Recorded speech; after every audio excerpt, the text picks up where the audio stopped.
नमस्कार। दिव्य महाप्रयोग आज आप जानते हैं किसका है? राहु का है। जन्म कुंडली के 12वें भाव में हम राहु के प्रभाव की चर्चा करेंगे। चर्चा है आज राहु की। शनिवत राहु, राहु को कैसा कहा गया है? तो शनि के समान। प्रिय दर्शकों, लग्न में राहु हो तो जातक को ये क्रोधी और कामी प्रवृत्ति के बनाते हैं। ऐसा जातक गलत कार्यों में कई बार लग जाता है, स्वार्थ की मात्रा ज्यादा होती है और सबसे बड़ी समस्या है ऐसा जातक बेहद संदेह करने वाली प्रवृत्ति का होता है। याद रखिएगा, ये मूल प्रभाव है, बहुत ध्यान से समझना है। ये सब मैं आपको किस लिए बता रहा हूं, यूं समझ लीजिए रिवीजन करा रहा हूं। कारण है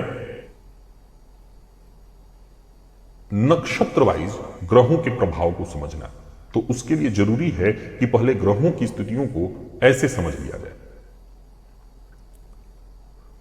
ऐसा नहीं है कि लग्नगत राहु अच्छाइयां नहीं देता। मैंने कई बार लग्नगत राहु की कई सारी अच्छाइयां गिनाई हैं, लेकिन मूल जो राहु प्रभाव देता है वो इसी तरह का है। जन्म कुंडली के दूसरे भाव में यदि राहु हो तो जातक को संग्रह करने वाला बनाता है, लेकिन धन के मामले में तब भी परेशानी उसको बनी रहती है।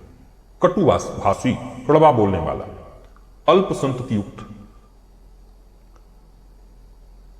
परदेश में जाकर कैसा जातक निवास करे तो सुखी, अन्यथा स्वदेश में रहे तो संघर्ष उसके जीवन में बना रहेगा। ऐसे जातकों को प्रायः मद्यपान इत्यादि की बुरी लत लग जाती है।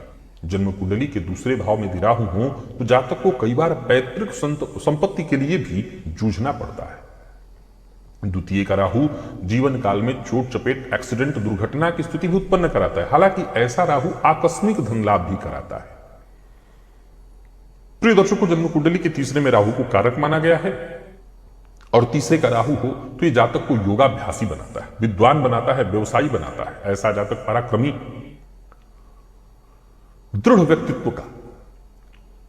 तृतीय का राहु अरिष्ट का नाशक माना गया है। ऐसा जातक देश विदेश की यात्रा करने वाला, दीर्घायु और बेहद बलवान होता है। बहुत बढ़िया माना गया है इसको। चतुर्थ में राहु हो तो जातक को असंतोष में डाल देते हैं। जीवन में कहीं ना कहीं दुख की स्थिति बनी रहती है। झूठ बोलने की आदत, स्वास्थ्य में परेशानी, गृह कलेश और स्वभाव से क्रूर, ये स्वभाव बनवाते हैं राहु जन्म कुंडली के चतुर्थ में बैठ करके। पंचम के राहु को वैसे तो बढ़िया कहा गया है, क्योंकि ऐसा जातक शास्त्र प्रिय, शास्त्रोचित कार्य करने वाला, भाग्यवान, परंतु उदर रोगी। बुद्धि के मामले में कहें तो बुद्धि उसकी तीव्र होगी, लेकिन सही दिशा की नहीं, गलत दिशा की, ये न के न प्रकार न वाला। धन होगा, नीतिवान होगा ऐसा जातक, लेकिन संतान के लिए राहु अच्छा नहीं माना जाता। संतान और शिक्षा, इन दोनों ही चीजों के लिए पंचम का राहु ठीक नहीं माना गया है। संतति के लिए भी कष्टदायी होगा और आपकी शिक्षा, यानी जिस जातक की कुंडली के पंचम में राहु हो उसकी शिक्षा को राहु डिस्टर्ब करने वाले होंगे। तो षष्ठ में राहु को बढ़िया माना गया है। अरिष्ट नाशक, विदेश से जुड़कर के लाभ कमाने वाला, पराक्रमी, बड़े बड़े कार्य करने वाला, दीर्घायु, दुस्साहसी और साहसी भी, धनी और प्रसिद्ध होता है। परंतु ऐसे जातकों को गलत कार्यों से बचकर के रहना चाहिए। कोर्ट कचहरी के चक्रों में फंसे तो मुसीबत में पड़ सकते हैं।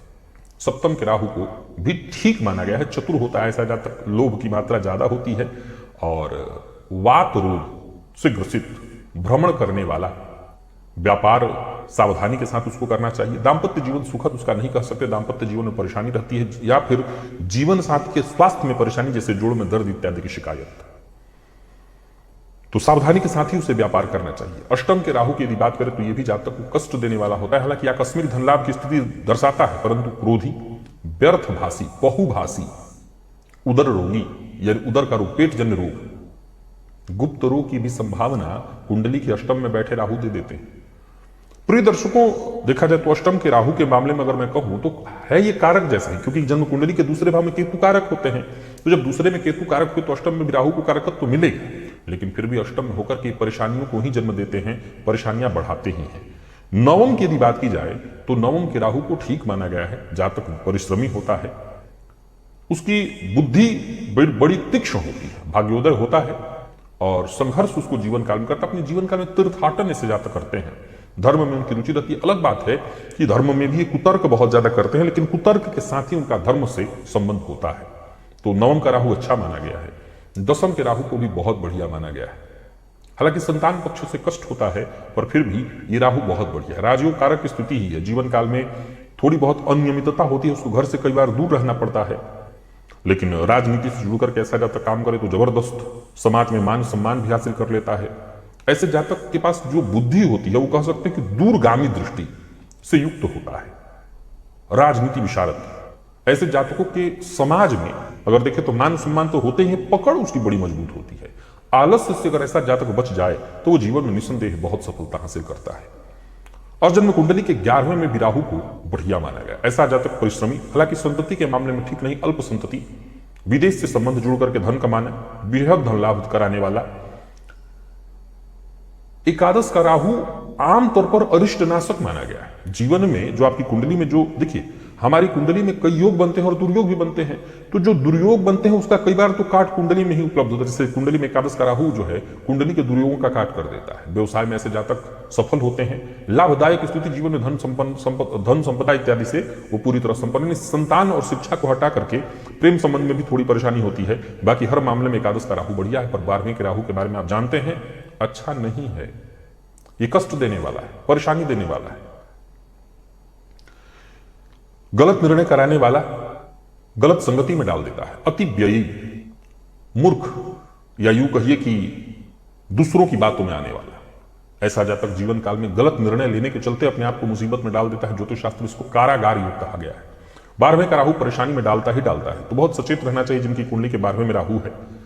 तो आशा करता हूं 12वें भाव में आपने मूल सूत्र याद रखिएगा, एकदम मत भूलिए इस बात को कि ये मूल सूत्र है। मूल सूत्र का अर्थ क्या हुआ? देखिए एक बात समझिए, जन्म कुंडली का जो 12वें भाव की हम चर्चा कर रहे हैं ये आकाश है।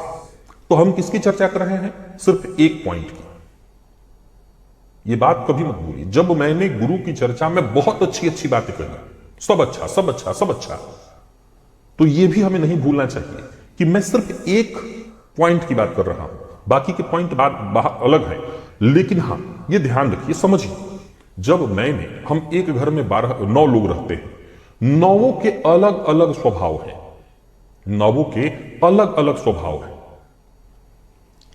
अब 9 सुबह उठ करके अलग अलग, मतलब 9 नहीं 8 को रख लीजिए, 8 सुबह उठ करके अलग अलग नाश्ता मांग करते हैं कि हमें ये चाहिए, हमें ये चाहिए, हमें चाहिए।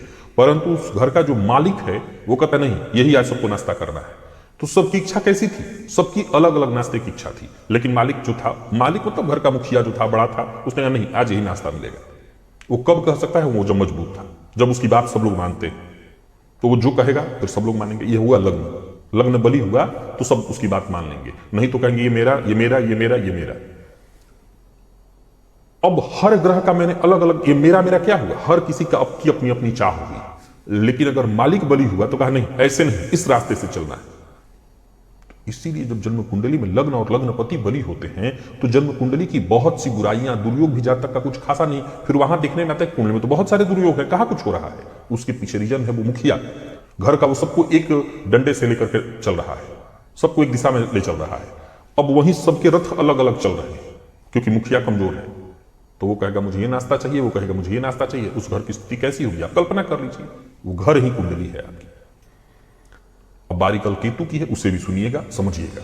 अभी के लिए बस इतना ही, इजाजत दीजिए, पुनः मुलाकात होगी। तब तक के लिए नमस्कार।